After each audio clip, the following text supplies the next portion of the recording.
I was sitting in my car, hands trembling as I stared at my phone screen. 2 years. 2 years of loving someone, completely trusting them with every piece of my heart.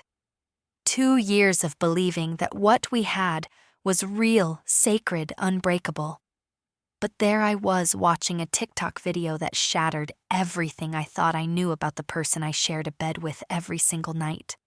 The caption read, "Dating down builds character," and there I was in the background smiling like an idiot, completely unaware that I was being used as a prop in my own humiliation. Before I dive into what happened that night, I would love to know where you are watching from. Please hit that like button if you have ever felt completely blindsided by someone you trusted, and do not forget to subscribe because this story has a twist that even I did not see coming. Have you ever discovered something about someone you loved that made you question everything? Let me know in the comments, because what happened next changed my life forever. I need to take you back to understand how devastating this moment truly was. My name is not important to this story, but what is important is that I am 28 years old, working at a small marketing company in Austin, Texas. I had what I thought was a stable, normal life until I met Jade 2 years ago at a local coffee shop on South First Street. She was 26, vibrant, and had this infectious energy that drew people to her like moths to a flame. Jade was a content creator with about 50,000 followers on TikTok, specializing in lifestyle and fashion content that her audience absolutely adored. Our meeting was like something out of a romantic comedy. I was ordering my usual vanilla latte when she struck up a conversation about the book I was reading. We ended up talking for 3 hours straight, completely losing track of time.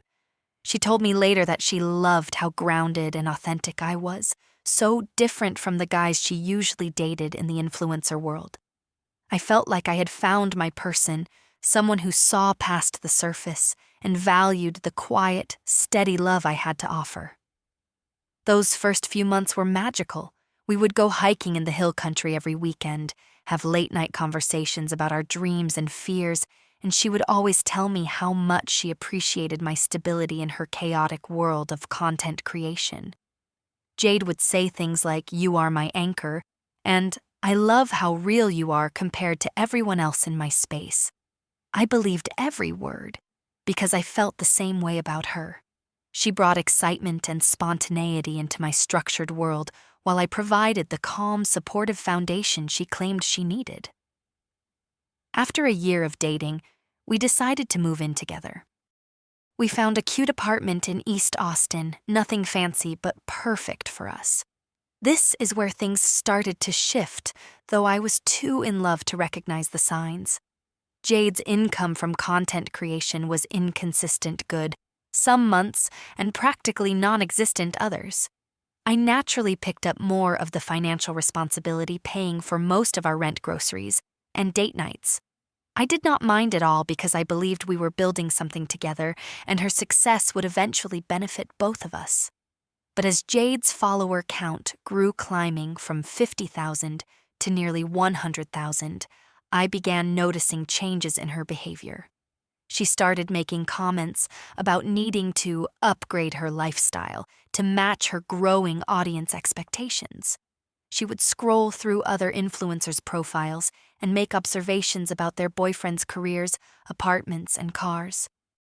Comments like, "Look at how Rachel's boyfriend surprised her with that trip to Napa," or "Madison's guy just bought her those Louboutin heels," became more frequent. I started feeling like I was not measuring up to some invisible standard that her online world had created. The pressure from her audience was real. Comments on her posts would ask about her dating life, what kind of man she was with, and whether he matched her energy. Jade began mentioning how important it was to show growth and evolution to her followers, how they connected with her journey of becoming her best self. I supported her dreams wholeheartedly, even when it meant sitting in the background while she filmed, helping with lighting, or staying quiet during her lengthy phone calls with brands and other creators. That Friday evening in early October was supposed to be special. I had left work early to surprise Jade with reservations at her favorite restaurant downtown. I walked into our apartment and found her setting up her ring light and camera in our living room, something that had become routine. What was not routine was her asking me to sit on the couch and act natural for the background of whatever content she was creating. I felt a strange pit in my stomach, but agreed because I always supported her work even when I did not fully understand it. I settled onto our gray sectional sofa, scrolling through my phone and occasionally glancing up at the television, completely unaware that I was about to become an unwitting participant in my own public humiliation. Jade positioned herself in front of the camera, adjusted her hair, and began recording what I assumed was just another lifestyle video. She was animated, gesturing with her hands as she spoke to the camera, but I could not hear what she was saying over the music she was using. I remember feeling slightly uncomfortable, but attributed it to my general awkwardness with being filmed. If I had known what was actually happening in that moment, I would have walked out immediately. About an hour after Jade posted whatever she had been filming, my phone buzzed with a text from my best friend Emma. The message simply said, "Girl, you need to see this now," with a link attached.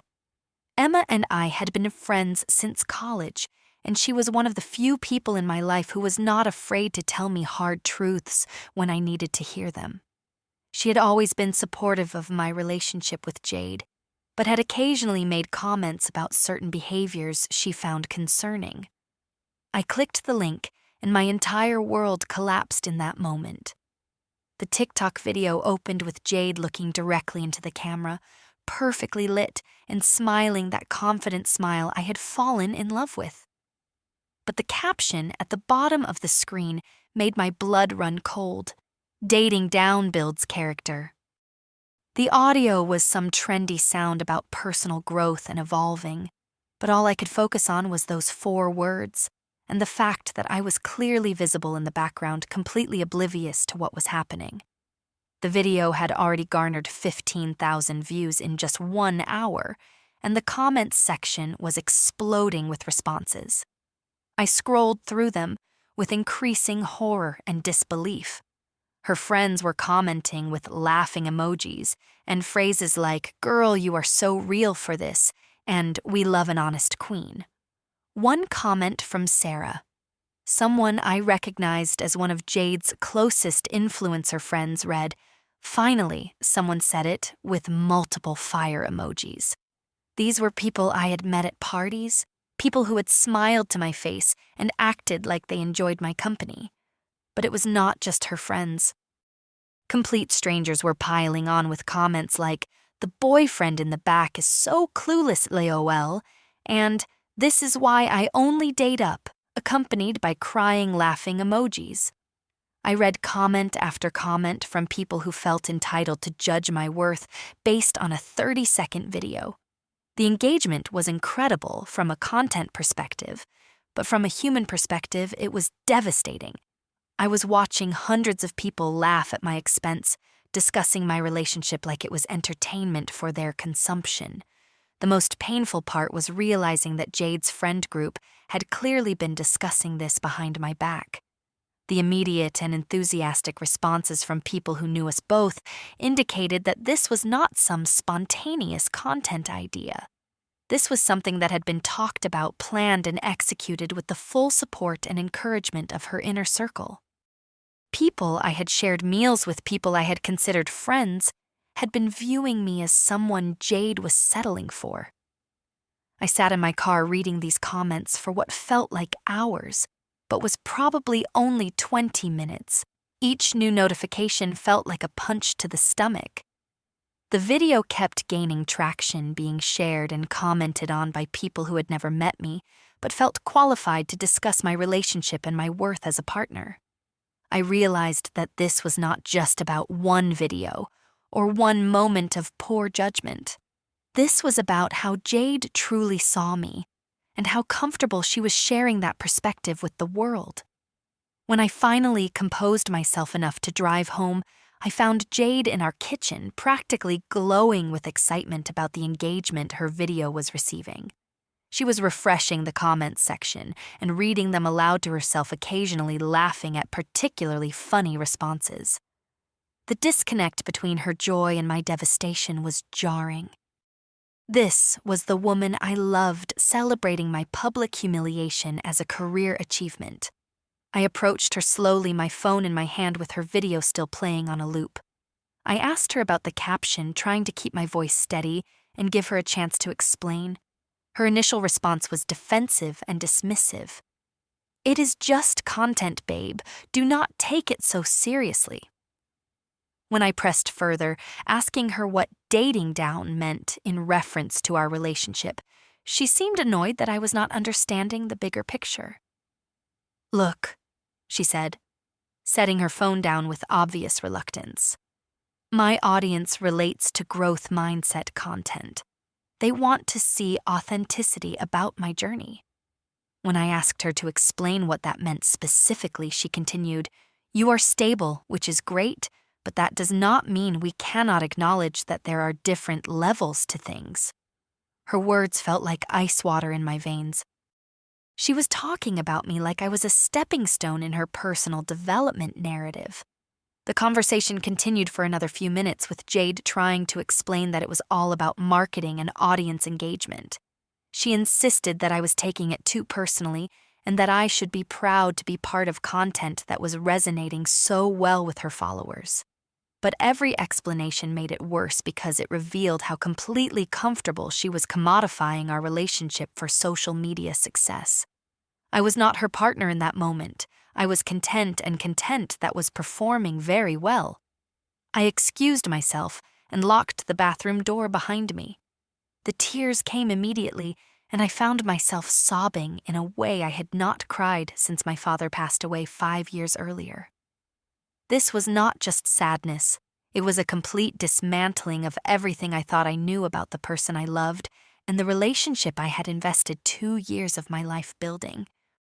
I stared at myself in the mirror and tried to process how I had gotten to this point. Sitting on the edge of the bathtub, I began remembering moments over the past year that I had dismissed or rationalized away. Comments Jade had made about my career in marketing being stable but not exciting. The way she would introduce me to her influencer friends with phrases like, "This is my boyfriend, he keeps me grounded," in a tone that now seemed condescending rather than affectionate. How she always seemed to position herself as doing me a favor by being with me, rather than us being equal partners who brought different strengths to the relationship. I thought about conversations with my mother, who had gently suggested that some of Jade's behaviors seemed designed to make me feel small. My mom had visited us a few months earlier and later mentioned that she found it concerning how often Jade made jokes at my expense in front of others. I had defended Jade then, insisting that she was just funny and that I did not mind being the target of harmless teasing. But sitting in that bathroom, I realized it had never been harmless, and I had been slowly conditioning myself to accept disrespect disguised as humor. My phone buzzed with a text from Emma. "I am here if you need to talk. That was not okay, and you deserve so much better." Her message was exactly what I needed to hear, because it validated what I was feeling. This was not me being overly sensitive or taking things too seriously. This was someone who claimed to love me publicly, humiliating me for social media engagement. And that was fundamentally unacceptable, regardless of the explanation or justification. I made a decision in that bathroom that changed everything. I was not going to have another conversation with Jade about this. I was not going to try to explain why her behavior was hurtful, or give her an opportunity to gaslight me into believing I was overreacting. I was going to pack my things and leave, and I was going to do it with the dignity that she had tried to take from me. Sometimes the most powerful response to disrespect is silence followed by action. I emerged from the bathroom and began quietly gathering my belongings while Jade continued celebrating her viral moment in the kitchen. I packed my clothes, important documents, books, and the few sentimental items that belonged to me. Every item I put in my suitcase felt like reclaiming a piece of myself that had been slowly eroded over months of subtle put-downs and diminishing comments disguised as loving concern. Jade eventually noticed what I was doing and came into the bedroom with an expression of confusion and mild irritation. "Come on, you are not seriously doing this over a TikTok video," she said, as if my reaction was the unreasonable part of this situation. "You are being way too sensitive about this. It is not that deep." Her inability to understand why her behavior was hurtful confirmed that leaving was the right decision. I continued packing while she alternated between trying to minimize what had happened and expressing frustration with my response. She insisted that I was overreacting, that it was just content, that her followers did not even know me, so it did not matter what they thought.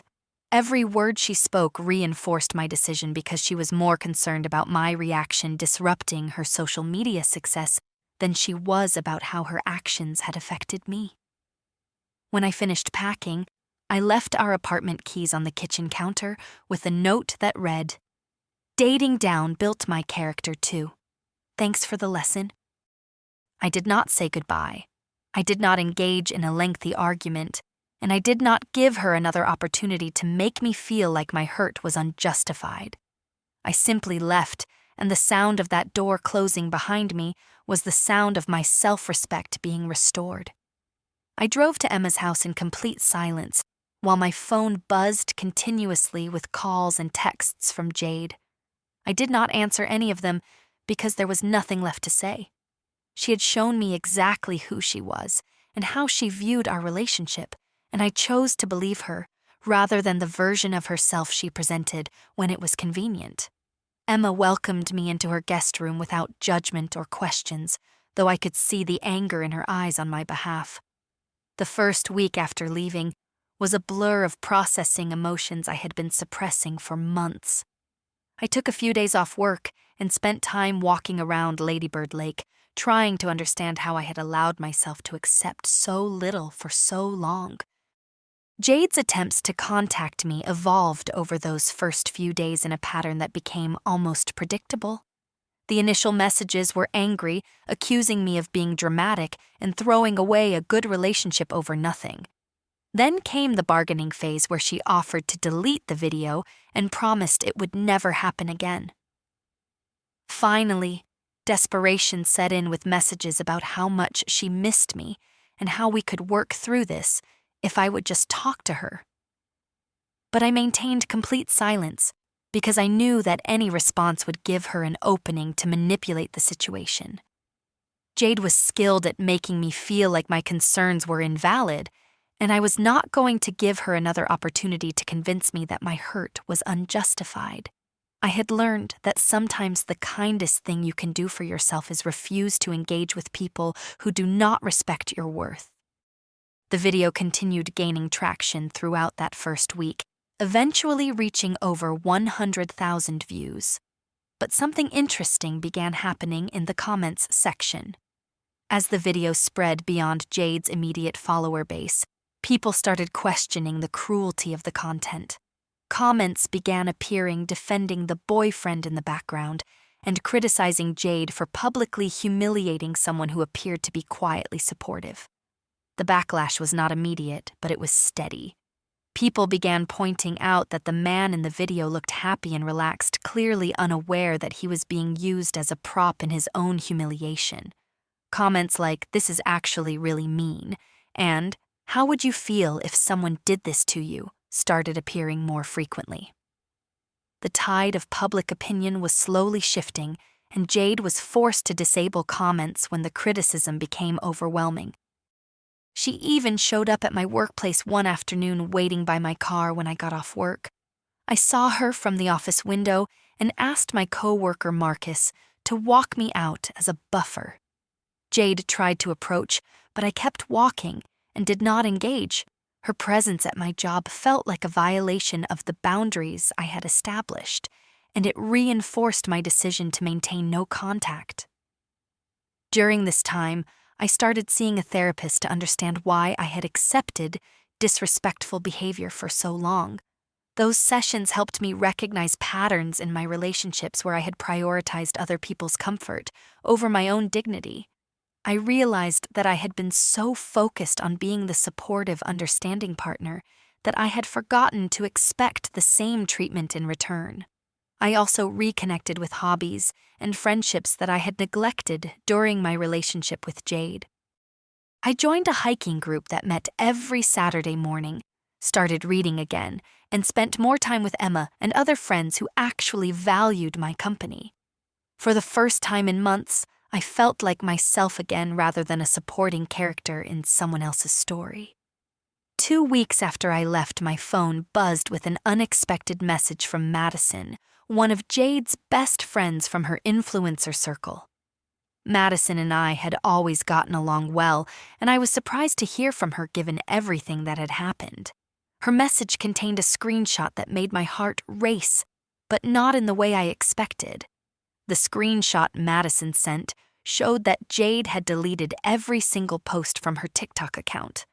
But more revealing was the private message Jade had sent to their friend group chat. "Does anyone have a way to reach her? I fucked up. I lost the best thing that ever happened to me." The desperation in those words was obvious, but what struck me was the complete reversal from someone who had insisted I was overreacting to someone who now understood the gravity of what she had done. Madison's message continued with an apology of her own. "I should have spoken up when we all saw that video before she posted it. We told ourselves it was just content, but we knew it was wrong. None of us had the courage to tell her not to post it, and I am sorry for that. She's been calling everyone trying to find a way to contact you, and honestly, she is a mess." This confirmation that her friend group had seen the video beforehand made the betrayal sting even more, but it also validated my decision to leave. The screenshot revealed that Jade's follower count had dropped significantly following the controversy.